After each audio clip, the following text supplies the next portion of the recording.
Hello guys, so in this video we're gonna discuss the second most popular Leetcode question for Facebook for the past year, which is the buildings with an ocean view. So for this question, we're gonna be given an array of heights of size n, which represents the height of the building in a line, and the ocean is to the right of the building.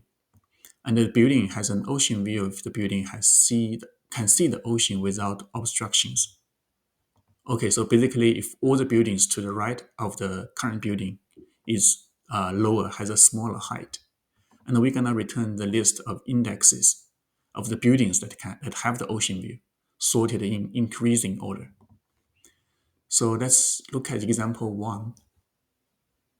The ocean will be somewhere here, and for the first building 4, it's taller than all the other buildings to the right of it. So index 0, which is a building of 4, will be in the output.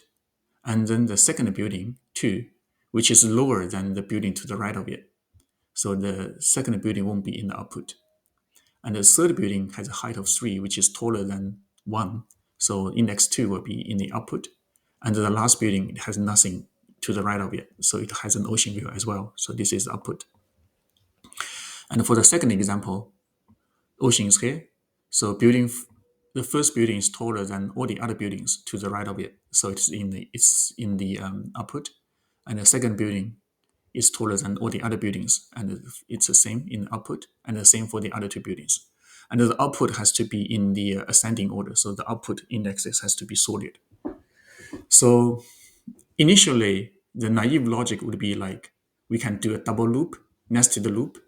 So we can loop on every building and then check all the buildings to the right of it. And if it's lower than the current building, then we can append the output, append the index to the output. However, we can also optimize it because we only need to check like if the building is to the right of it is taller to the current building or not. So what do we do the reverse of the loop? Like we loop from left to right. So and we can keep a maximum height we have so far.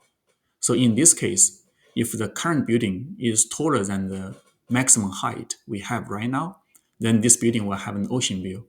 And we can update the maximum height to the height of the current building. Otherwise, the building will not have an ocean view and the maximum height remains unchanged. Okay, so let's get started. So first of all, we can maintain an output. So this will be the output we're gonna return, and we can return this. So, and we also need to maintain the maximum height we have so far. So max height,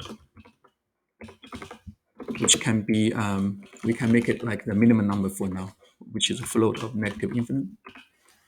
And we're gonna loop from the left to the right, so we can know the total length of the buildings will be the length of the heights. And we can loop from the last index to the index 0. So for I in range.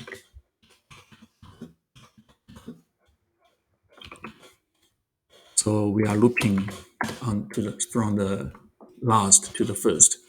So the current height will be the index. We only need to check if the current height is taller than the maximum height. It's larger than max height. Then we know this building will have ocean view. We can just append it. Now we need to update the max height. So the max height will be updated to the current height. And also like the output has to be sorted in increasing order. So we can just reverse the order of the output because we are appending from the last. We are appending from the last to, we are appending from the last index first. So we just do the reverse. This is doing reverse in place. So we just do this and we just return the output and let's see how it goes. Yeah, looks good. So for this question, so for this solution, the time complexity will be order of n as we are only looping through the heights one time. And the space complexity, like we just have the output stored in the response, which is, and the reverse is down in place. So it will be order of n if we are including the output. If we do not include the output, then the extra space we use is like order of 1. It's a constant.